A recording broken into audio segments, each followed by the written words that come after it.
अस्सलाम वालेकुम। मैं हूं आपका होस्ट मलिक नदीम शाहिद। सितारों की महफिल नदीम शाहिद के साथ आज खूबसूरत मेहमान के साथ आपकी खिदमत में हाजिर है।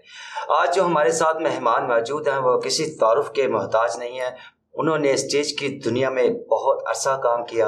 उनकी स्टेज की दुनिया में बल्कि शोबिस की दुनिया में बहुत अहम किरदार है और इन किरदार को कैसे निभाया और इससे मुस्तफ़ीद होकर और बहुत से आर्टिस्टों ने अपनी लाइफ बनाई और इससे मज़ीद गुफ्तगू का सिलसिला जारी करेंगे। आज हमारे साथ पाकिस्तान की लेजेंड आर्टिस्ट आबिदा बेग जी हमारे FM न्यूज़ 4K में मेहमान है हमारी। आइए इनसे गुफ्तगू करते हैं। जी अस्सलाम वालेकुम आबिदा जी, कैसे हैं आप? ठीक ठाक? अस्सलाम, बिल्कुल ठीक, अल्हम्दुलिल्लाह करम। सबसे पहले तो हम आपको अपने FM 4K न्यूज़ पे आपको खुश आमदीद कहते हैं और आपका बहुत शुक्रिया, आपने बहुत कीमती टाइम निकाल कर आज हमारे स्टूडियो में तशरीफ़ लाए आप। Thank you. ये आप का और ये मेरे बच्चों का, मेरे भाइयों का ये चैनल है, तो मैं कोई इसके लिए शुक्रिया नहीं, आप बात करें। जी थैंक यू सो मच जी।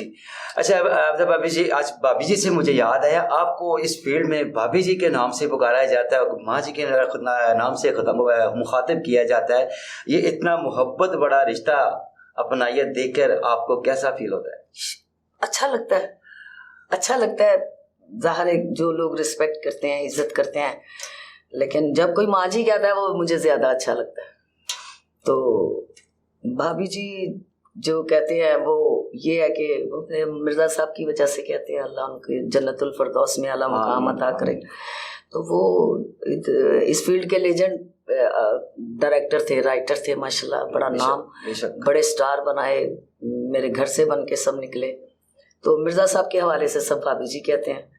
तो बाकी जो है वो कुछ लोग जो माँ जी कहते हैं जब, तो मुझे बहुत अच्छा लगता है। चलो खुलाब पूरा किया वो बहुत सारे लोगों ने आपका, और आप जब ये लफ्ज़ सुनते हैं तो आपके अंदर भी एक कॉन्फिडेंस आ जाता है, अपनी एक एनर्जी आ जाती है आपके अंदर के इतने मेरे बेटे हैं, इतने मेरे बेटियां हैं, इतना सब कुछ है। ये फील्ड जो ये बाप का दर्जा दिया आपको, बहुत गुड एडवाइस। अच्छा अभी आपने नाम जाहिर किया है मिर्ज़ा रशीद अख्तर साहब का, सॉरी, तो वो आपके हस्बैंड थे और आपका उनके साथ कैसे मेल हुआ, कैसे आपका उसके साथ अटैचमेंट हुआ, इस बारे में थोड़ा सा, क्योंकि आज मैं ऐसे सवाल कुछ करना चाह रहा हूँ जो लाइव में लोग देखना चाह रहे हैं, सुनना चाह रहे हैं, और जो अभी तक बहुत कम लोगों को ये चीज़ का इल्म होगा। ये जो सवाल अभी आपको मैंने किया, मैं छोटी सी थी उस वक्त, 13 साल की मेरी एज थी, लेकिन वो कहते हैं ना कि जो आर्टिस्ट होता है ना उसके अंदर होता है, ये गॉड गिफ्ट चीज होती है, अल्लाह की तरफ से पैदा होता है जो आर्टिस्ट है, फनकार जो है। तो वो एक चीज जो अंदर होती है ना, वो ऐसे मतलब करती है कि भी मैं ऐसे हो जाऊं, मैं ये करना है, मैंने ये करना है, मैंने ख्वाहिशात। हाँ जी, तो वो एक गॉड गिफ्ट चीज होता है, फन जो है। तो ये मेरे बचपन से ही मेरे अंदर था। मैं जब छोटी सी थी तो वो टीवी देखना तो कहना मैंने भी टीवी में आना है, मैंने भी ये देखना है, मैंने भी ऐसे करना है। वो बस ये कुदरती चीज थी। तो बस फिर मिर्ज़ा साहब के पास आ गए घर से चोरी। मिर्ज़ा साहब के शागिर्द थे एक, तो वो मिर्ज़ा साहब के साथ काम करते थे। नाम तो याद वो परवेज नाम था उस लड़के का। तो वो हमारे मोहल्ले में रहते थे। तो मैं जब 13 साल की उम्र हुई तो ना मैंने वो हर तरह करना, ढोल की बजनी, तो गाने अच्छे गाने, मतलब हर तरह हर वक्त साए अपने को देख के डांस करते रहना यानी कि मतलब अंदर का फन उजागर करते रहना। तो सब ने पता क्या, रिश्तेदारों में भी सब कहने एनू तो एक्टर होना चाहिए है, तो भाई ये तो बिल्कुल एक्टर लगती है। बस ऐसी चीजें जो वो और जरा लगता था कि मैं बन सकती हूँ। वो फिर मौला जट फिल्म देखी चकोरी बेगम की, तो वो उसी तरह के डायलॉग घर में आके बोलने, तो सबने कहना वे बिल्कुल चकोरी वांगू बोल दिए। बस वो ये चीजें थी। तो फिर मैंने उसको कहा, मैं भी काम करना। एक ड्रामा देख लिया फ्लैटी होटल में, शीबा हसन साहिबा का ड्रामा था वो। तो उस वक्त फ्लैटी होटल में शीबा हसन भी उस वक्त जैसे सुपरस्टार थी माशाल्लाह हमारी। इसके बाद जगह आपकी बनी है बड़ी। यस, ये मेरे लिए ये एजाज है, ये मेरे लिए एजाज है कि उनकी जगह मैंने ली है। ये मेरे लिए फख्र की बात है कि तो वो बस मेरे ताया के बेटे की शादी हुई, तो वो ना अपनी बेगम को ना कहते आज तक ड्रामा दिखा के लिया। तो मैं पास बैठी, मैं कहा लाला मैं भी जाना है। तो नहीं तू नहीं जाना, मैं असी दोवें मियां मैं तुहानू जान ही नहीं देना। जिद कर ली, वो मुझे ले गए।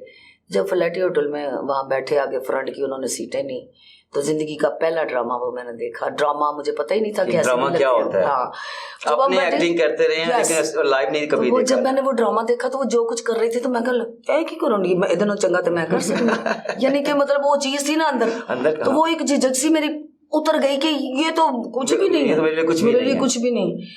वो बस इसी तरह करते करते फिर वो लड़का जो परवेज था उसने मुझे कहा कि मैं तो ना अपने ना उस्ताद ना मिलावांगा, लेकिन ये कि तेरे भैन भरावां तो सब तो डर लगता है कि कहीं मुझे कोई नुकसान ना पहुंचाए। मैं मैकेनिक तो मैंने ले जा, तो अपनी सिस्टर के घर गई, वहां से चोरी उधर गई, तो वो मुझे लेके मोटरसाइकिल पे गया। तो जब मिर्जा साहब से मिली तो उस वक्त मुगल होटल में ड्रामा लगा हुआ था। कितनी पुरानी बात और कितना नकोश के अपने माइंड के अंदर भी तक बैठी है, जैसे अभी ताजा बात स्टार्ट है ना वो याद है, बुनियाद याद है। तो वो ना क्या उस्ताद जी है ना, कुड़ी जड़ी है ना, ये ड्रामे च काम करना चाहती है। वो मिर्जा साहब ने फिर मुझे देख के, मुझे हालांकि मेरी छोटी सी उम्र थी, तो उसने ना कहते बेटा लेना बोल के वहाना, तो वो मैंने जब बोला ना कि दर लेने बोल दी, कहते हैं इस ड्रामे च ना मासी का करैक्टर है, ते तेज बोल रही है, ते इन्होंने गेटअप शेटअप करके तो मतलब 13 साल की उम्र में मासी का करैक्टर करवा दिया।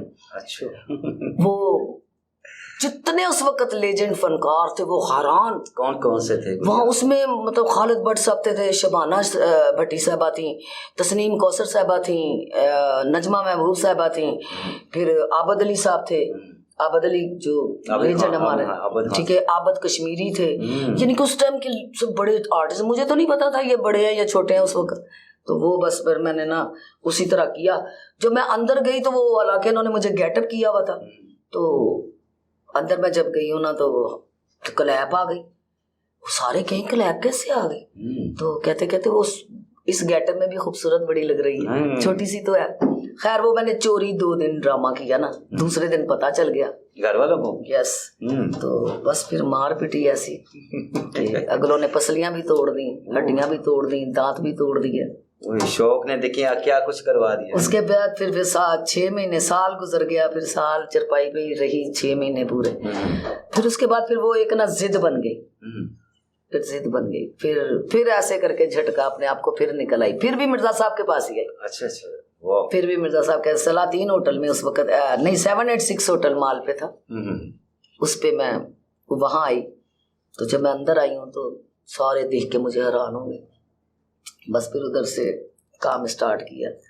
ये बेचारे लोग, मिर्जा रशीद अख्तर साहब का बहुत बड़ा ड्रामा था जो चल रहा था, अवार्ड याफ्ता ड्रामा।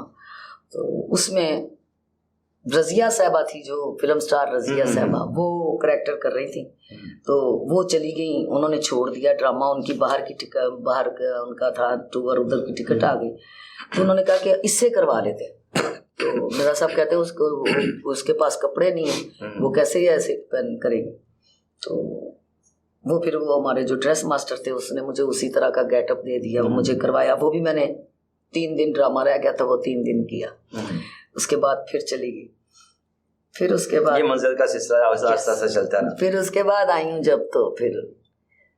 जब मैं मुस्तकिल आई फिर मिर्जा साहब के पास में, तो बस फिर उनकी मुस्तकिल बन गई। आई मैं मिर्जा साहब के पास ही 2 दफा पहले। आपकी मिर्जा साहब के साथ फिर लव मैरिज? कुदरती नहीं, लव मैरिज नहीं कह सकती मैं हादसा कह सकती हूँ कि उसके बाद फिर ड्रामा किया तो घर से भाग के आई थी, सीधे लफ्जों में। चोरी, मेरी सहेली थी, उसके मियाँ थे। पहले दौर में तो औरतों को इतना बाहर नहीं निकलने देते थे बहुत ज्यादा। वो भाइयों को, घर वालों को जब पता चला तो वो मारने के लिए आ गए। उनको पता, उन्होंने सारे ढूंढा। तो वो मेरी सहेली थी, उसके मियाँ थे, वो इंस्पेक्टर थे।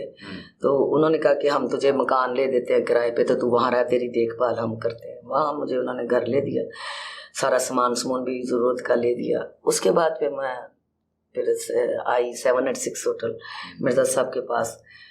तो वो बाहर आ गए कत्ल करने के लिए, भाई आ गए मारने के लिए। तो वो फिर मिर्जा साहब ने उनको मीट किया। मिर्जा साहब कहते यार उसने ना निकाह कर लिया हुआ है, तो उसका मियाँ मेरे पास छोड़ के गया मुझे बचाने के लिए। तो मैंने कहा सर जी मैंने मार देंगे। तो वो फिर इस तरह करके तो वो उन्होंने अब कह दिया कि सानू दा मियाँ दिखाओ। अब वो कहेंगे मैं तेरा मियाँ कहाँ से दिखाऊं? तो वैसे उन्होंने जो की ना भी जब आपको बचाने के लिए मैं कहते तेरा मियाँ, मैं कहा सर जी कुछ कर दो, क्योंकि वो बड़े थे मुझसे 25-26 साल का फर्क, मैं तो as a Ustad, yes as a उस्ताद, ऊपर से उम्र छोटी थी मेरी। तो कहते मैं हुण की करा। खैर मेरा साहब ने ऐसे कह दिया कि जी उन्हें निकाह कीता है, मेरा दोस्त है ते तुसी इहनूं कुछ कह नहीं सकते, क्योंकि अगर कहोगे तो वो बंदा बड़ा गलत है। ऐसे कह के भाइयों को ना, तो उन्होंने कहा कि ठीक है जी हमारी उनसे मुलाकात करा दें। तो उन्होंने कहा कि जी वो गए हुए इस्लामाबाद, वो 4-5 दिन के बाद उसने आना था, फलां दिन आ जाना, तो मैं उनसे मुलाकात कर। वो फलां दिन भी आ गया, वो फिर आ गए। उन्होंने कहा जी या तो इसका मियाँ में दिखाए, नहीं तो हम इसको ले जाएंगे, हमने नहीं इसको छोड़ना नहीं। लो जी, फिर मिर्जा साहब कहते हैं हुण मैं की करा, कर चुके थे। नहायत शरीफ इंसान थे मिर्जा रशीद अख्तर इस फील्ड के, और ऐसा इंसान मेरा ख्याल कम दुनिया में पैदा होते हैं, इतने बाइज्जत और इतने बावकार शख्सियत, ऐसी शख्सियत नहीं हो सकती। तो मैंने कह दिया, मैं क्या अच्छा बैठे बैठे ही ऐसे कहते हो मैं केड़ा बंदा तेरा दिखावा, उन्होंने कहा भी ऐदा बंदा है, अगर मैं किसी का कह देता हूँ तो वो तो तुझे ब्लैकमेल करेगा, तू बच्ची है तुझे नहीं समझ। तो मैं कहा तुझे अपना कह दो। अच्छा, तो ये अल्फाज आप बस कहने के दे दो, जुड़ गया रिश्ता आपका, ये अल्फाज बस सीधा ही कह दिया। जी नाज़रीन, ये देखिए आज कितना इंकशाफ हुआ है और बड़ी खूबसूरत यादें आज आप तब एक चीज आप इस प्रोग्राम में अपने इज़हारात का ख्यालात का इज़हार कर रहे थे और मजीद भी सिलसिला जारी रखते हैं। तो उसके बाद आपका ये सिलसिला यानी कि सीधा ही कह दिया ना, वो नहीं था ना पता कि क्या है क्या नहीं। अब उनके पहले बीवी भी थी, 5 बच्चे भी थे, वैसे भी वो एजेड, अच्छा पहले शादीशुदा थे? यस, मेरे से बड़े भी थे बहुत, मैं तो बिल्कुल बच्ची थी, 14 साल मेरी उम्र। तो मैं सीधा ही ऐसे भोलेपन से मैं तुसी अपना कह दो उस्ताद सर जी, तुसी कह दो मेरी बीवी है, ऐसा कह दो। मेरा साहब ने ऐसे देखा, बहरहाल उनको फिर कह दिया, भाइयों को कह दिया कि यार मेरी बीवी है, मैं निकाह कीता है, इत्थे आ गई सी लेकिन मैनू बचाने दी खातर ना मैं इहदे नाल निकाह कीता है, ये भी ऐसे ही कह दिया। अब वो कहे क्या मैं निकाहनामा दिखा भाई कहें कि ऑप्शन पे ऑप्शन आगे, जैसे झूठ वैसे आगे से निकाहनामा दिखा दो। लो जी, फिर क्या हुआ, फिर मुझे कहते हुण मैं दस मैं की करा बाबू, तू ते कहता ते मैं भी यह कहता ते मैं नहीं चाहता उन्हां शरीफ लोगों की इज्जत खराब हो, ते मतलब हुण मैं की करा। तो हुण मैं चुप, कहते हुण मैं दस एदा हल की करना है, नहीं तो ते तेनू मार देंगे। यानी कि उन्होंने मुझे बचाने की खातिर ये बहुत कुछ बड़े पापड़ बेलने पड़े। बस वो इनके चौधरी थे दोस्त, 2 बड़े अच्छे मिर्जा साहब के ना, बहुत ही बड़ी शख्सियत थे। उन्होंने कहा मिर्जा साहब एडी केड़ी गल, वो बैठे हुए थे, तो कहते कल तुसी 5 बजे मेरे को आना, तुसी भी आना ते तुसी भी आना। और मुझे दूसरे दिन 5 बजे उधर गए, उन्होंने आगे मौलवी बना के बिठाया हो, वहाँ बैठ के 5-6 दोस्तों ने वहाँ इकट्ठे हुए, उधर बैठ के कहते बेटा आपको इतराज तो नहीं है अगर हम मिर्जा साहब से आपका निकाह करते हैं? तो मैं क्या करते हैं मेरे भाई मुझे मार देंगे, मुझे कर देंगे। ये ऐसे डर की वजह से ऐसे हादसाती तौर पे ना फिर ये निकाह हुआ। फिर मिर्जा साहब ने उनको जब निकाहनामा दिखाया, उन्होंने कहा जी हाँ अब मुतमईन है। वो 2-3 मुलाकातों में मिर्जा साहब से इतने मुतासिर हुए, उन्होंने कहा जी अगर आप हैं तो बस हमारी इतनी रिक्वेस्ट है कि इसको काम ना करवाएं, हमारी इज्जत नहीं रहती। यानी कि वो अपने अल्फाजों पे डटे रहे, जहाँ पे इतनी मार पीट पड़ी, 1 साल आप बिस्तर पे रहे, सारा कुछ, लेकिन वो अपनी जगह फिर, लेकिन आप अपने फन लेकिन वो मेरा साहब ने कहा, उसने कहा मेरा वादा है, मैं आप चुप कर जाए, वो जिद्दी सी है तो मैं कुछ ना कुछ करूंगा, एकदम नहीं कर सकता, वो चिढ़ जाएगी। तो जिद्दी बहुत थी, लड़ाकी बहुत थी और गुस्से वाली बड़ी थी वो। बस फिर इस तरह उन्होंने करके तो ये एक सिलसिला जिंदगी का चल पड़ा। तो 2 ड्रामे मिर्जा साहब ने कराए भला फसला के, तो उसके बाद छोड़ बिठा दिया घर। ऐसे कहते ना ए ड्रामा किसी दा है, ए ड्रामा इंज गया, अगला तेनू कराना है, अगला तेनू कराना। उनका भी भरम रख रहे थे, आपका भी रख रहे थे। अगला तू मेन कैरेक्टर तेनू मैं करवाना है, इंज कर करके ना, मतलब बस फिर बेटी होने वाली हो गई, तू है बस है बच्चा पैदा कर लेंगे ना, तो इस तो बाद तू काम करे। फिर उसके बाद फिर कोई नहीं, फिर आएगा। लेकिन उनके साथ लगाव ही रूहानी ऐसा हो गया था कि उसके अगेंस्ट में जा नहीं सकती थी, उनको छोड़ नहीं सकती थी, क्योंकि आपके माशाल्लाह जी बहुत अच्छी बात। अच्छा, आपके कितने बच्चे हैं? आप मेरे 2 बेटियां 2 बेटे माशाल्लाह। और आप बेटे क्या कर रहे हैं? बेटे एक तो मेरा EFU जो है ना कंपनी, उसमें अकाउंटेंट है, तो माशाल्लाह सरकारी सेमी गवर्नमेंट की वो है। तो बड़ा बेटा जो था वो ये होटलिंग का करता था, सेल मैनेजर मैनेजर था उसमें एम्बेसडर होटल में। जब ये कोरोना शुरू हुआ तो वो जॉब शॉप गई। छोटा बेटा भी पहले फ्लैटी में अकाउंटेंट था, तो फ्लैटी होटल में, तो लेकिन वो भी कोरोना की वजह से उसकी भी जॉब गई। उन्होंने सब मुलाजमिन को फारग किया कि अभी सेल नहीं है तो हम कहाँ से तनख्वाह, अगर बगैर तनख्वाह के आप लोगों ने आना है तो आ जाए। हालात बड़े ख़राब हो गए। फिर मैंने बिगो पे बैठना शुरू किया। तो अल्लाह की रहमत से, अल्लाह मदद करने वाला ना, रिज़्क़ तो अल्लाह की ज़ात ने देना है। वो मेरे बिगो पे मेरा बड़ा अच्छा सिलसिला जो था ना वो चला, वो उसकी वजह से घर का कोई परेशानी नहीं हुई। तो रही बात ये इस फील्ड की, तो इस फील्ड के किसी ने भी नहीं पूछा कि ये हमारी माँ है, इसके घर से हम बन के स्टार निकले हैं, किसी ने नहीं पूछा। लेकिन बिगो पे बैठ के जो मैंने मेहनत की, जैसा कि आपसे अक्सर मेरी गुफ्तगू होती रहती है, जब भी आपसे मुलाकात होती है कि आप बताते हैं कि मिर्ज़ा रशीद अख्तर जो हमारे बिग डायरेक्टर्स में भी शुमार होता है, डायरेक्टर्स में भी शुमार होता था, उनकी शोबिस की दुनिया में बहुत सी खिदमात हैं।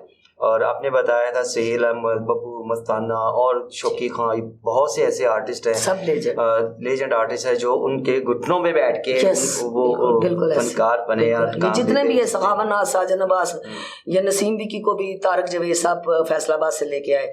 तो आगे क्या कि मिर्जा साहब यदि माँ में ताड़िया, क्योंकि तारक जवेद साहब जो थे ना, अल्लाह उनका जन्नतुल फिरदौस में आला मकाम दे, वो भी एक बिग प्रोड्यूसर था उस वक्त, बड़ा ठीक ठाक बंदा था और निहायत खूबसूरत इंसान। तो ये विकी को वो लेके आए थे, तो आके मिर्ज़ा साहब के हाथ में बाजू पकड़ा दिया। फिर साजन अब्बास, साजन अब्बास इतना सा होता था तो ये साथ साथ फिरता था। तो नसीम विकी, तारक डैडी भी मेरे घर में ही रहता था, उस वक्त बच्चा था। तो नासर चनियोटी को भी मिर्ज़ा साहब ने ही ऐसे करैक्टर करवाए कि मतलब स्टार बन गए। ठीक है। जफरी माशाल्लाह, ये भी आम रूटीन में एक स्ट्रगल में था, बच्चा था। तो अब मैं अब अल्फाज नहीं कहना चाहती, लेकिन बड़ी मेहनत की सब पे। तो ये सब अल्हम्दुलिल्लाह। ये बब्बू बराल साहब जो बंदा लेके आया था ना इनको कि जी ये ढोलकी बड़ी अच्छी बजाता है, तो मेरा सामने कहा जरा करके दिखा। इसने वो चुंज मार के ले जाऊंगा, बगला बन के आवांगा, ये इसने आइटम बनाई थी, वो इसने ढोलकी पे सुनाई। हमारा अपना जाती मिर्जा साहब का ड्रामा उस वक्त अलहमरा होता था पहाड़ी पे, ये पहाड़ी की बात है। तो ये ओपन एयर बाग़ नाम है। तो वो जब उसने ये आइटम दिखाई तो मिर्जा साहब को अच्छा लगा, क्योंकि डायरेक्टर उन्होंने कहा कि बेटा आप ना ये मेरे ड्रामे में आपने ये आइटम करनी है, तो मैं आपको मुतारफ करवाता हूँ। उधर बना वो जिस दोस्त के घर में रह रहा था ना, वो कहीं गांव चले गए या कहीं चले गए, तो उनको याद ना रहा कि चाबी शाबी किसी को दे दे। वो चले गए तो उसको बेचारे को जगह कोई ना मिली सोने की, तो वो फुटपाथ पे सोया बब्बू बराल। हाँ जी, उस वक्त। तो दूसरे दिन ना रैसल पे आया तो उसने फटा सा कंबल ऊपर लपेटा हुआ था, ऐसे कांप रहा। तो पूछा कि कल तो आया नहीं रैसल? कहते पाजी मैं ना जगह कोई नहीं सी, तो मैं फुटपाथ पे सोता, तो मैं नींद मतलब मैंने बुखार हो गया सी बड़ा। लो जी, इस बात पे मेरा सामने कि आज तो बात तो मेरे कोल रहना, तो मेरे घर चलना, कोई लोड़ नहीं सड़कों पे रहने दी। घर ले आए, ऐसे कहूँ कि अल्लाह उसका भी जन्नतुल फिरदौस में आला मकाम दे। उसने बड़ी खिदमत की मेरे घर में। उसको मेरी बेटी छोटी पैदा होने वाली। भाभी जी माजर के साथ अभी एक हमारी छोटी सी ब्रेक का टाइम हुआ है, और छोटी सी ब्रेक के बाद हम फिर दोबारा इसी मौजू पे बात करते हैं। तो जी नाज़रीन, गुफ्तगू का सिलसिला इतना खूबसूरत जा रहा है और हम इन बातों में इतना मगन हो चुके थे कि हमें ब्रेक भी लेने भूल के हमें अभी डायरेक्टर ने इशारा किया कि ब्रेक का टाइम हो गया। अब इस छोटी सी ब्रेक के बाद दोबारा आपकी खिदमत में हाजिर होते हैं। अस्सलाम वालेकुम व्यूअर्स, मैं हूं FM4 KTV की होस्ट इशा रहमान, और आपसे गुजारिश करने आई हूं कि अगर आप मुस्तनिद खबरों, बेलोग तज्जियों, गैर जनमदराना तबसरों और इसके साथ साथ मियारी तफरीह, इल्मी, अदबी और सकाफती प्रोग्राम से लुत्फ़अंदोज़ होना चाहते हैं तो हमारे YouTube channel FM4 KTV subscribe करें। बेल आइकन को दबाना मत भूलिएगा ताकि आप लुत्फ़अंदोज़ होते रहें हमारे प्रोग्राम से और हमें देखते रहें FM4 KTV पर। थैंक यू जी। वेलकम बैक टू सितारों की महफिल नदीम शाहिद प्रोग्राम के साथ। आज हमारे पास लेजेंड आर्टिस्ट आफ्ताब बेग सी हमारी मेहमान है। तो गुफ्तगू का सिलसिला जारी था, किन किन आर्टिस्टों ने उनके हामिद मिर्ज़ा रशीद अख्तर जो बिग एक्टर्स में शुमार किया जाता है, जिन्होंने बहुत से एक्टर्स को मुतारफ़ करवाया और जो आज बिग स्टारों में इनका शुमार होता है। और जी भाभी जी, आप बता रहे थे कि बब्बू बराल फुटपाथ पे सोते थे। हाँ जी, उसको घर ले आए फिर जी। तो ये तारक डैडी भी मेरे घर में ही रहा ज़्यादा, हमारे ज़रिए ये बस ये मिर्ज़ा साहब ही बड़ा बच्चों की तरह प्यार करते थे, प्यारा बड़ा था। मतलब कि ये पुराना ही जो बातें पूछेंगे तो फिर बात बड़ी दूर तक जा निकलेगी। सितारों के आगे बातें फिर बड़े फिर वो पता क्या, फिर मुझे कई दुख याद आ जाते हैं ना, फिर आप बस हंसी वाली कोई बातें करें ताकि हमारी आवाम जो है जी नाज़रीन बिल्कुल जी। देखिए बात का सिलसिला इसलिए जो शुरू हुआ था कि उनके हालात ज़िंदगी के बारे में बहुत से कम लोगों को पता है। जो अभी ब्रेक तक का हमारा जो 20-25 मिनट का प्रोग्राम हुआ इनके हालात ज़िंदगी के बारे में हुआ। अब जो हम बातों का सिलसिला शुरू करने जा रहे हैं वो इनकी शोबिस की दुनिया के हवाले से है। जी भाभी जी, आपसे सबसे पहला सवाल मेरा यही है कि स्टेज का 35 साल का सफ़र जी कैसे गुजरा, किन लोगों के साथ गुजरा, और कुछ अच्छी सी यादें इसमें भी कुछ समेटते हैं तो अच्छा लगेगा हमें। देखिए जी, अवाम की तरफ से तो अल्हम्दुलिल्लाह जितना मुझे प्यार अवाम की तरफ से मिला है ना, मैं बयान नहीं कर सकती। मेरे पास अल्फाज ही नहीं है कि कोई भी शहर है, कोई भी जगह है कि इतनी मोहब्बत करती है अवाम के मुझे अल्लाह इनको खुश रखे और सलामत रखे। तो मैं आज भी उसी तरह का काम कर रही हूँ जैसे आज से 20 साल 30 साल 35 साल पहले कर रही थी। लेकिन अब जो ये दौर है इसमें सिर्फ एज अ डांसर जो है ना उसकी अहमियत है जी, वो प्रोड्यूसर हजरात के लिए वो बहुत वीआईपी दर्जा रखती है।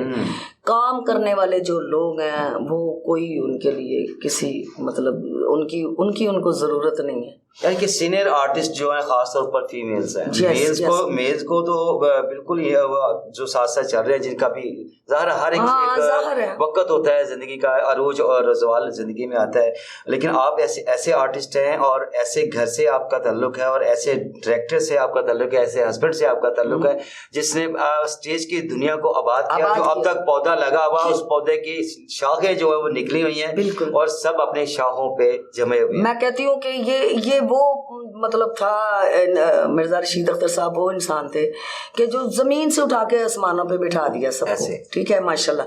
तो आगे उनकी हिम्मत, उनका काम, अल्लाह ने इज्जतें दी।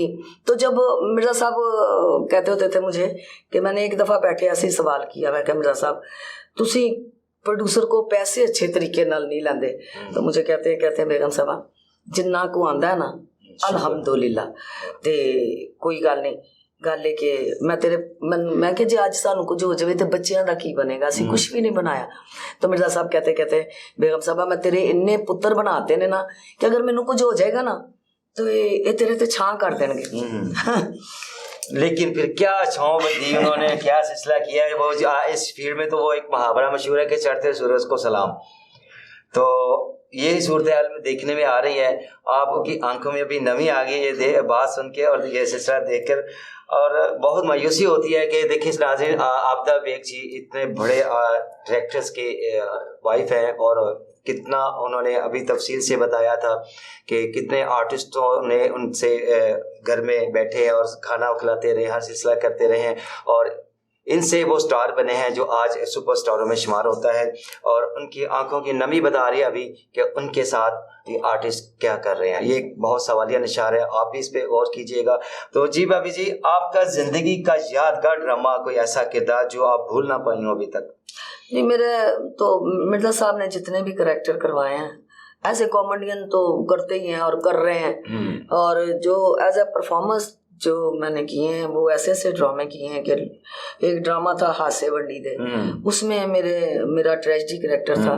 तो वो जब मैंने परफॉर्मेंस की तो अंदर बैठे तो बंदे जो थे उनको अटैक हो गया, उनको ले गए क्योंकि शायद हो सकता है वो कहानी उनके जबरदस्त वो स्क्रिप्ट था। तो उसमें मैं जेन्युइन रोती थी और जेन्युइन चीखती थी, जेन्युइन परफॉर्मेंस अपने किरदार को एक जेन्युइन करते थे जी। तो वो लोग नोनन थे तो उनको अटैक हो गया तो लोग निकल के बाहर कहते थे यार तुसी ड्रामे का ना हासे वंडी दे रखा है लेकिन अंदर सानू तुसी रोआ के कट दो। वो मेरा ऐसा करैक्टर था।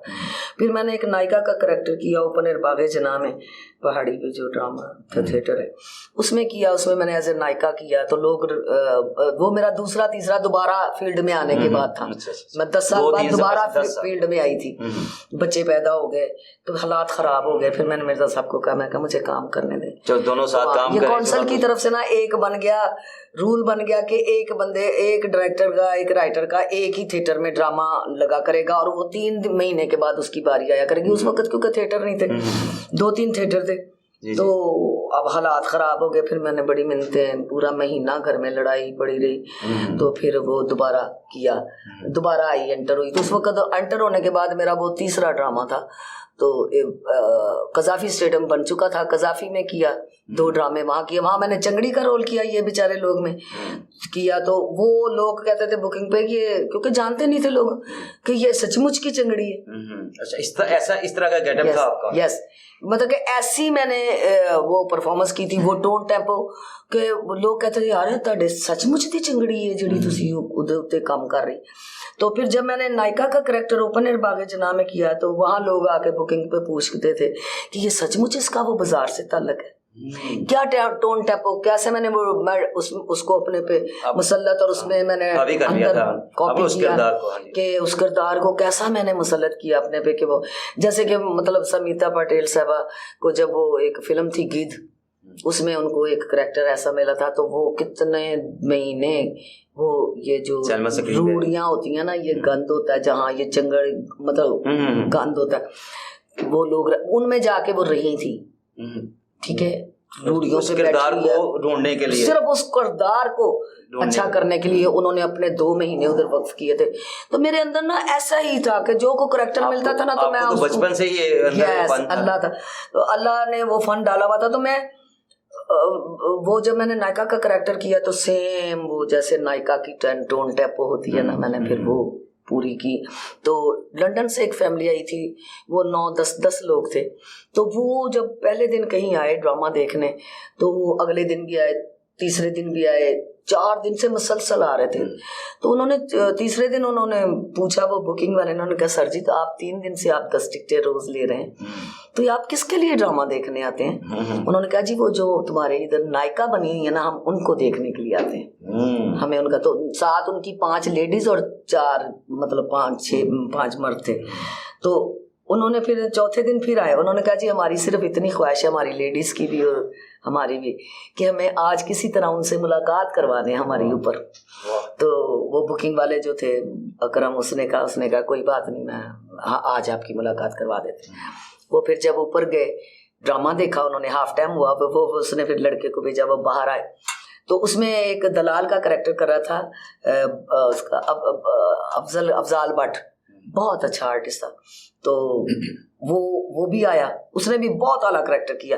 तो वो आए, मुझे मिले, मैंने उनके लिए पानी वानी मंगवाया। तो उन्होंने कहा कि उनकी लड़कियां और लेडीज जो थी वो मुझे जफ्फी डाल के मिली, कहती हैं हम सिर्फ आपकी ज़ात के लिए आज 5वां दिन है, हम आ रहे हैं, ठीक है, आपको देखने के लिए। मैं कहा जी बहुत के लिए बड़े ऑनर की बात है। 10-10 हज़ार रुपया ऐसे उस दौर में 10,000 रुपया उसको दिया, 10,000 रुपया मुझे इनाम दिया। उन्होंने कहा जी ये दोनों करैक्टर ऐसे हैं कि लग रहा है कि जेन्युइन ये वो ही है, हमने ऐसे करैक्टर किए हैं।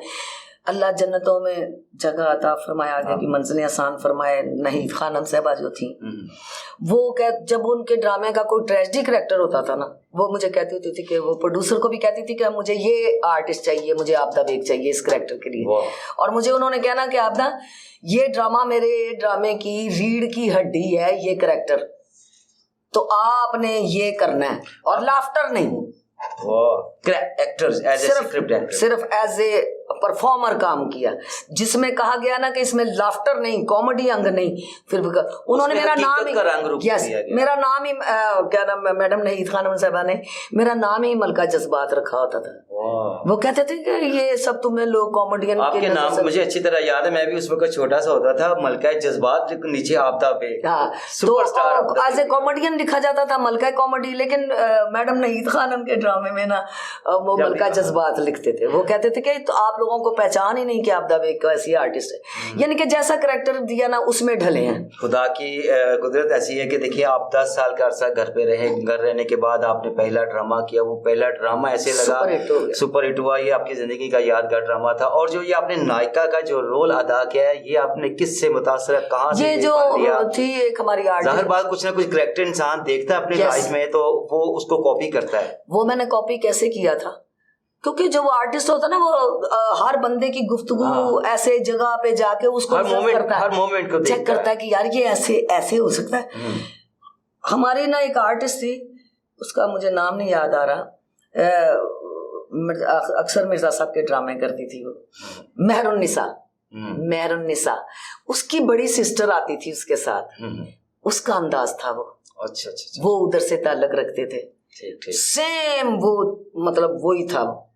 तो अब थोड़ा सा वो हमें करके दिखाएंगे क्या? वो उसका डायलॉग कुछ याद होगा मुझे? जमील बिस्मिल साहब ने लोगों की आंखों में आंसू दिए, मुझे जमील बिस्मिल साहब ने सर्टिफिकेट लिख के दिया कि आबदा बेग साहबा जैसा ये कैरेक्टर कोई नहीं कर सकता, बकायदा अपने साइन। बड़े ऑनर की बात। फिर आबद कश्मीरी ने मुझे 500 के नोट पे साइन करके दिए, वो अब तक भी पता नहीं शायद पढ़ा हो कि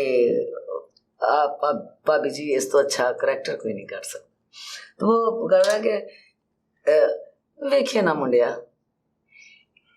ਇਹ ਕੋਠਾ ਏ ਤੇ ਜਦੋਂ ਇੱਥੇ ਆਂਦੇ ਨੇ ਨਾ ਤੇ ਲੋਕੀ ਲੱਖਾਂ ਦੇ ਮੂੰਹ ਖੋਲ ਦਿੰਦੇ ਨੇ ਤੇ ਤੂੰ ਇਹ 150 ਰੁਪਏ ਦੀ ਪੈਂਟ ਪਾ ਕੇ ਤੇ ਜੇਬ ਦੇ ਚ ਪੱਲੇ ਤੇਰੇ ਆਨਾ ਨਹੀਂ ਤੇ ਤੂੰ ਵੇਖੇ ਨਾ ਤੂੰ ਸਾਡੇ ਇੱਥੇ ਕੋਠੇ ਦੀਆਂ ਪੌੜੀਆਂ ਚੜਨਾ ਹੈ, ਅਸੀਂ ਬੜਾ ਬਰਦਾਸ਼ਤ ਕਰਨੇ ਆ ਤੈਨੂੰ ਤੇ ਵੇਖ ਨਾ ਕਾਕਾ ਜੇ ਤੈਨੂੰ ਇੰਨਾ ਇਸ਼ਕ ਹੈ ਮੇਰੀ ਧੀ ਦੇ ਨਾਲ ਤੇ ਫਿਰ ਲਿਆ ਨਾ ਕੋਈ 50 ਲੱਖ ਰੁਪਇਆ ਇਹਦੇ ਵਾਸਤੇ, ਮੈਨੂੰ ਵੀ ਪਤਾ ਲੱਗੇ ਕਿ ਤੂੰ ਇਹਦਾ ਆशिक है, नहीं तो काका कल तो साड़ियाँ पौड़ियाँ ना चढ़ी।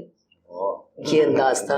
तो उस वक्त तो कुछ मूड भी और होता है ना, जब काम कर रहा होता बंदा, वो तब तो इम्प्रेशन ही कुछ वो जब मैं कहती थी देखे ना मुंडिया, देखे ना मुंडिया, आपके ये देखे ना जो है ये ਇਹਦੇ ਤੇ ਆਬਦ ਕਸ਼ਮੀਰੀ ਸਾਹਿਬ ਨੇ ਨਾ ਮੈਨੂੰ ਉਹਨਾਂ ਨੇ ਕਿਹਾ ਕਿ ऐसे ਵੇਖੇ ना मुंडिया ਜਦੋਂ ਕਹਿੰਦੇ ਹੋ तो मेरी जान निकल जाती है। एक अदा होती है इंसान की जो इंसान के दिल, वो मैंने उनको ऑब्जर्व किया था, मैंने उनको नोट किया था। माँ वो बोलती थी ना तो मैं उनको ऐसे देखती रहती, वो अल्लाह की तरफ से फिर वो करैक्टर करने के लिए मिल गया। मैंने फिर वही चीज को ना और मजीद अच्छा करके फिर फिर एक दफा उनके घर भी गई, फिर उनके साथ वहाँ चक्कर भी लगाया तवाइफ सबके पास, ताकि मजीद मूवमेंट को बेहतर वहाँ गई मैं, बकायदा बाजार में गई, वहाँ जाकर 3-4 लोगों के घरों में गई, वहाँ जाके सबके साथ मिली भी उनको। मैंने वो बातें आपस में मुझे देख के खुश हो गई, वो बातें कर रही थी तो मैं उनको कैच कर रही थी। बिल्कुल, जब बंदे को फन से इश्क होता है ना फिर वो ऐसे करता है। जब मैंने चंगड़ी का करैक्टर किया ना तो मैं झुग्गियों में जाती थी।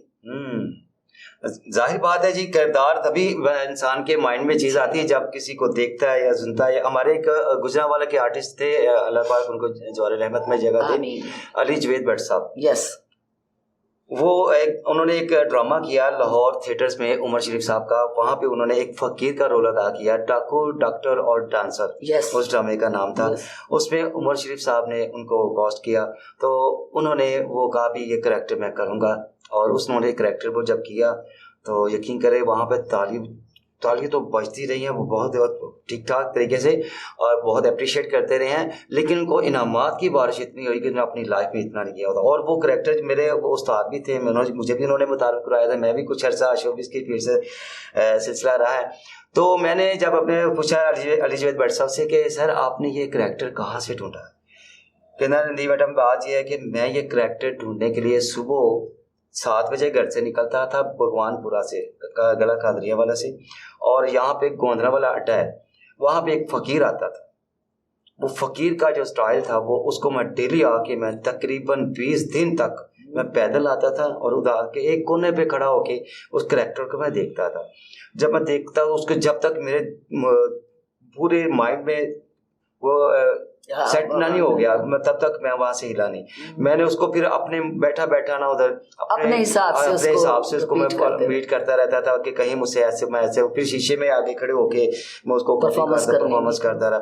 तो बिलीव करें उस वक्त उमर शरीफ साहब ने उसको 500 रुपये का इनाम दिया था, और वो 500 साइन करके दिया था और कहा था कि इस फील्ड में इस तरह का किरदार ना मैंने आज तक देखा। मुझे इतना अरसा हो गया परफॉर्म करते हुए, कराची में भी इतना किया, फॉरेन कंट्री में इतना किया, इंडिया में इतना काम किया, लेकिन इस बंदे जैसा अली जवेद भट्ट जैसा कोई किरदार, ये वाला किरदार नहीं। बिल्कुल ऐसे ही है, जो फनकार है ना जिसके अंदर फन है, फन तो गॉड गिफ्ट चीज है। तो ये चीज वही आपने नायका के रोल में या आपने जो झोंपड़ी वाले के रोल में, जब आपने उसको मजीद मजबूत करने के लिए आपने उस बकायदा वहाँ उस जगह का स्ट्रगल किया, जाके फॉलो किया। अच्छा, आप जब एक जी 35 साल का बहुत अरसा होता है, कोई ऐसा किरदार अदा करने की ख्वाहिश रह गई है कोई? नहीं, मैंने सारे ही कर लिए हैं अल्हम्दुलिल्लाह। मैंने बदमाश बन के भी उसमें कर लिया है, यानी कि बड़ा गुंडा टाइप भी, फिर मैंने एज ए ट्रेजेडी भी, एज ए कॉमेडियन तो रेगुलर चल ही रहा है ना।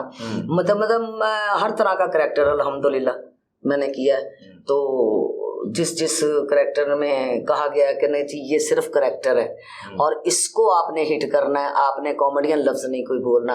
वो मिर्ज़ा साहब के ड्रामे थे, मैडम नहीद साहबा के ड्रामे थे, मुनीर राज साहब के ड्रामे थे, अरफान खुसर साहब के ड्रामे थे। आजकल के तो लोगों को तो पता ही भी नहीं होना कि वो कौन लोग थे, लेकिन ये जो अब जो दौर चल रहा है इसकी मैं बात कर रही हूँ। तो हमने तो हमारी खुशनसीबी कि हमने अपने उन लेजेंड डायरेक्टरों और राइटरों से जो कहते थे कि ये लाइन यहाँ से शुरू होनी है ना तो ये 5 कदम पे खत्म होनी है, तो 5 कदम से जब हमारा 1 कदम आगे निकल जाता था ना तो वो कहते थे जी दोबारा करो, चाहे आधा घंटा लगता था, वो हमारा वो 5 कदमों पे ही वो लाइन पूरी करनी है।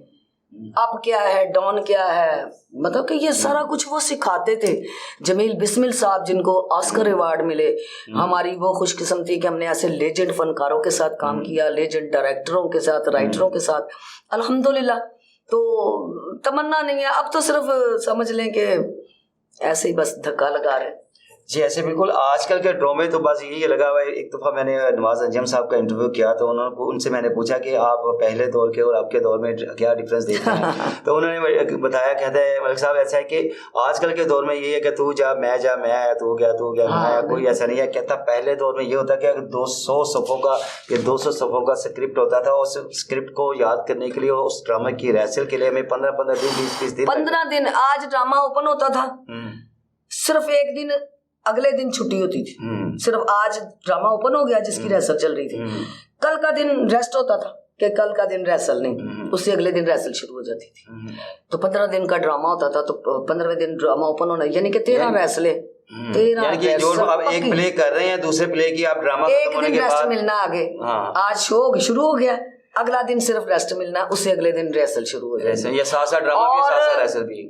कौंसल में जब स्क्रूटनी के पास जाता था स्क्रिप्ट तो क्या कहते थे, अगर काफ कैंची वाले के साथ एक लफ्ज बन रहा है ना तो वो दूसरे काफ से लिखा गया है तो उस पे कांटा लग के तो आ जाता था स्क्रिप्ट कि जी ये कौन सा, ये राइटर जो है इतने हमारे ये लेजेंड राइटर हैं, इनको नहीं ये पता कि ये काफ कुत्ते वाले के साथ बनता है और ये काफ कैंची वाले के साथ लिखा।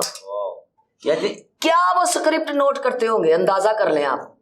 महीना पहले स्क्रिप्ट जाता था पढ़ने के लिए तो जिस पे 3 ऑब्जेक्शन लग जाते थे वो स्क्रिप्ट रिजेक्ट हो जाता था। अब हर जगह लिफाफा जाता है, ड्रामे की जरूरत ही कोई नहीं, ऐसे ही है, जरूरत ही नहीं ड्रामे की। यस, अब तो आर्ट्स काउंसिल से, इसका मतलब कि आप मौजूदा वक्त में आर्ट्स काउंसिल से मुतमईन नहीं है? नहीं, आर्ट्स काउंसिल का कसूर नहीं, आर्ट काउंसिल का वो सेंसर पास करती नहीं, वो नहीं करते, वो बेचारे उनकी तो ड्यूटियां तो आगे मुलाजिम है, आप लोगों ने करनी है, वो मुलाजिम है। ऊपर जो लोग हैं वो ये सब कुछ करते हैं। अगर वो रिजेक्ट करते हैं 10 मिनट के बाद उनको कॉल आ जाती है और ताड़ी की जरूरत है, वाई वो कह देते ऊपर से जब फोन आ जाता है कि भी ओए ये तुमने क्या किया, फौरी उनको लेटर दो, और उनकी सेंसर भी नहीं देखनी, ओके का लेटर उनको दे दो। क्या पहले दौर में ये होता था? नहीं, सीएम मुनीर साहब आते थे तो हमारे पसीने छूट जाते थे। सीएम मुनीर साहब रिहर्सल देखते थे तो हमारे हाथ कांप रहे होते थे। मैंने जब कहा ना कि जब वो ऐसे देखते थे रिहर्सल कि शुरू हुआ ड्रामा तो वो उन्होंने ऐसे पेन पकड़ा होता था तो ऐसे पूरी लाइनों पे मैं बोल रही हूँ, आप बोल रहे हैं, आप वो पूरा ऐसे लाइन वो ऊपर नहीं देखते थे, वो लाइन पे ऐसे करके चलाते थे पेन, ये स्क्रिप्ट के मुताबिक ड्रामा देते थे। ये 2 लाइनें भूल गई है ना किसी आर्टिस्ट को, मुझे आपको 2 लाइनें भूल गई हैं तो वो रिजेक्ट करके चले जाते। ये लो जी मिर्जा साहब या मैडम नहीं तो या जमील बिस्मिल या मुनीर, ओ सर ताड़ा ड्रामा तैयार नहीं गा, जरा दोबारा रिहर्सल करो। और हमारे पीछे पसीने छूटे होते थे। तो क्या था कि सीढ़ियां भी पैक होती थी, 7 बजे ड्रामा शुरू होता था तो 6 बजे बुकिंग बंद हो जाती थी, सीढ़ियां भी बिकती थी सिर्फ ड्रामे के सर पे, आधे बाजू पहनने की इजाजत नहीं थी, ये वाली हड्डी से गला कपड़ा नीचे करने की इजाजत नहीं थी। आजकल देखिए कितनी सख्तियों में हमने दुनिया में वर्ल्ड लेवल पे नाम बनाए हैं सिर्फ बोल के। अब इतने मुजरे करवा के, यस, इतने मुजरे करके इतना डांस करके आज भी हमारे हॉल खाली हैं, किस तरफ चल पड़े हैं? बहुत डिफरेंस आ चुका है। ड्रामा तो खत्म हो गया, ड्रामा लाइन खत्म हो चुकी है। अब आजकल के वो डायरेक्टर नहीं रहे, वो स्क्रिप्ट लिखने सब कुछ है, सब कुछ है, डायरेक्टर भी हैं, राइटर भी हैं, लेकिन ड्रामा मार दिया गया है, सोच बदल दी गई, सोच बदल दी गई है, ड्रामा मार दिया, डायरेक्टर को मार दिया। अब डायरेक्टर एक बेचारा अपनी रोटी कमा रहा है, इस दौर में रोटी कमानी मुश्किल है। डायरेक्टर कहता है आर्टिस्ट को, लड़की को कहता है नहीं तू एक करेक्टर करना, प्रोड्यूसर ने कह देना भाई देखो जी मैंने कह रहा है करेक्टर, मैं करेक्टर शैक्टर नहीं करने, मैं आना में तो मैं एंट्री करनी जे मुड़िया दे नाल कॉमेडी ते मुड़ के मैं डांस करना ते मैं चली जाना जे। यहाँ वो राइटर क्या करेगा, वो डायरेक्टर क्या करेगा? वो डायरेक्टर ने भी रोटी कमानी है। अगर वो लड़की उस लड़की के अगेंस्ट चलेगा तो उसको कहेंगे भाई तू फारग है, जा काम कर। उसने रोटी कहाँ से कमानी? सही कह रहे हैं, समझ ये दौर आ गया। ये आजकल के न्यू टैलेंट ने स्टेज को तबाह करके रख दिया। आपके कहने का मकसद है तकलीफ होती है, हम तो अब बस धक्का लगा रहे हैं कि घर चलाना है। आपने पौधा लगाया, पाल पोस के बड़ा किया, उस वक्त ड्रामा किया है। मिर्जा रशीद अख्तर जमील बिस्मिल साहब, मैडम नही साहबा, मुनीर राज साहब, इरफान खुसर साहब, जिस वक्त सिर्फ एक अलहमरा की बिल्डिंग थी, एक ओपन एयर बागेजना की बिल्डिंग थी, 2 थिएटर प्राइवेट थे, सलातीन होटल और 786। समझ रहे हैं आप? तो उस वक्त सिर्फ ड्रामा था, उस वक्त सिर्फ और दुनिया जो फैमिलीज देखने आती थी, जो आती थी और महसूस होती थी। आप यकीन करें कि सिर्फ राइटर डायरेक्टर का नाम लिखा जाता था तो इतना सा बैनर लगता था, इतना सा कपड़े का बैनर, बस पब्लिक देखेंगे उस पे सिर्फ नाम लिखा जाता था, कोई तस्वीरें कोई कुछ नहीं। अखबार में इश्तिहार लगता था तो पब्लिक सिर्फ डायरेक्टर राइटर का ही नाम पढ़ती थी, तो आ जाती। नाम ही काफी है, क्योंकि एक जो जिसने एक दफा ड्रामा देख लिया उस डायरेक्टर का, वो कहते हैं कि ये मुझे डायरेक्टर्स हैं और इनका ड्रामा ही देखना चाहिए। तो आज अब तमाशबीन देखता है, तमाशबीन देखता है क्या वो मेरे वाली केड़े ड्रामे जी आज ही उथे गए उथे पहुंच जाते। गल है कि अपनी मर्जी की जहां भी उनकी बीबी काम कर रही है उन्होंने उधर जाके ड्रामा। तो इस ड्रामे की तबाही का जिम्मेदार किसको ठहराएंगे आप? हमारा इदारा कमजोर हो चुका है, लोगों को नहीं, इन लोगों को। हाँ जी बिल्कुल, अदारा कमजोर है, मफलूज हो चुका है। क्यों? हमारा मुल्क मफलूज हो चुका है, सीधी जो बात है। सही कि हमारा जो भी काम, हमारे इदारे, ये इसका जो अदारा है, हमारा इसका अदारा है, मैं बहुत बुरी लगती हूँ लोगों को, क्योंकि मैं सच्ची बातें कर जाती हूँ। सुहेल अहमद ने ड्रामा क्यों छोड़ दिया? क्यों छोड़ दिया? इसी वजह से कि ये माहौल शुरू, उन्होंने कहा यार हम क्या है जिन्होंने इतनी स्ट्रगल करके एक मकाम बनाया, नाम बनाया। बेशक उस ड्रामे में मैं थी, बड़े ड्रामे अगले दिन देखा फीका अमेरिका, सुने ना, अगले दिन वो ड्रामे पे नहीं आया, उस दिन उसने ड्रामा छोड़ दिया अचानक एकदम। उसने इस फील्ड में अंदर सिर्फ आवाज लगी है। 4 थिएटरों में डांस हो रहा था तो सुहेल अहमद क्राउन थिएटर में गाना नहीं करवा रहा था। अच्छा समझ रहे हैं आप?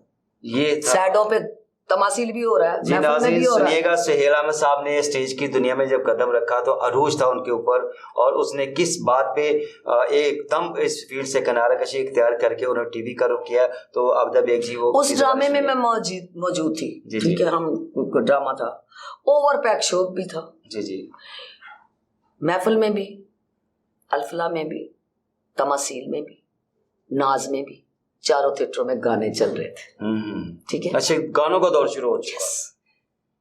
2 करोड़ से 2.5 करोड़ तक सुहेल अहमद ने तबाह किया, उसने मुकाबला किया सबसे। उन्होंने गाने अपने थिएटर में नहीं करवाए और वो इतना चीखा है कि ओए मर जाएंगे आर्टिस्ट, इनकी वैल्यू नहीं रहेगी। ये जो आर्टिस्ट इतनी मेहनतों से आए, किसी ने नहीं माना। आर्टिस्टों का एक असासा समझा, ड्रामा खत्म हो जाएगा, ये उसके अल्फाज मैं बता रही हूँ कि ड्रामा मुक जाएगा और डायरेक्टर राइटर मर जाएगा। किसी ने नहीं सुनी, ठीक है, गाने करा के बड़े खुश सब। ड्रामा ओवर पैक चल रहा है तो लाफ्टर क्लैपों की कमी नहीं, तो राइटर डायरेक्टर सुहेल ही था, ठीक है। तो 1 घंटा ड्रामा चला तो क्लैपों लाफ्टरों की कमी नहीं। अंदर से किसी शैतान ने आवाज लगाई, ओए गाने कराओ, ये आवाज लगाई। सेल ऐसे खड़ा था, ऐसे। जब उसने आवाज लगाई, उसकी तरफ देख के 2 बंदों और ने आवाज लगा दी। समझ रहे हैं? इसको आप जरा फील जिन्होंने कीजिएगा। दूसरे थिएटरों में ड्रामा देखा तो Yes. आगे इधर भी ये अब आप इसको फील कीजिएगा मेरी इस मूवमेंट को कि वो ऐसे खड़ा था स्टेज पे, तो सामने से आवाज लगी, एक ने लगाई, फिर दो बंदों ने और ने लगाई। सोहेल ने ऐसे खड़ा था पब्लिक की तरफ, उसने ऐसे किया अपने आप को, ऐसे ही बाहर निकल गया, ऐसे ही बाहर निकल गया।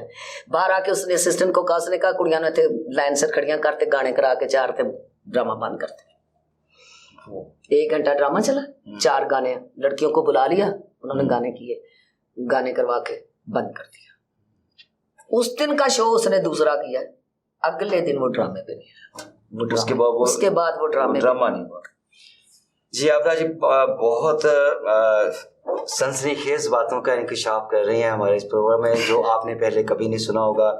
और नाज़रीन इस वक्त अब छोटी सी ब्रेक का टाइम हुआ है, ब्रेक के बाद आपकी खिदमत में फिर दोबारा आगाज़ करेंगे, इन्हीं बातों से सिलसिला शुरू करेंगे।